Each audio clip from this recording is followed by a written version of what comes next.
This video demonstrates how to correctly remove and reinstall the Waste Conveyance Housing Assembly for Proficio PX300 and PX500 production presses.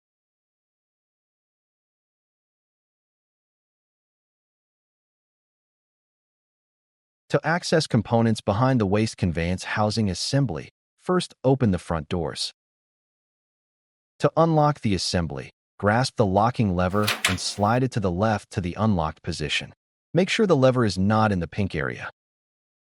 Using both hands, release the spring latches on the left and right sides of the assembly. Carefully pull the assembly towards you and lift it away from the printer.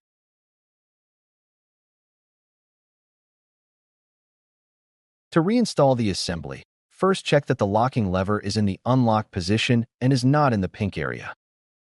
Use both hands to press the upper right and lower left areas until the assembly clicks into place.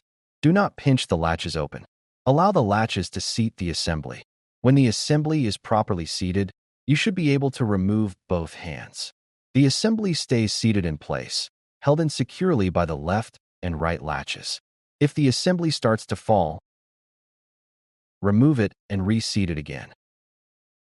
Once the assembly is properly seated, then grasp the locking lever and slide it to the right to the lock position to lock the assembly in place.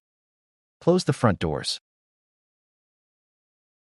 If you cannot install or latch the toner conveyance housing assembly, place a call to have the press serviced.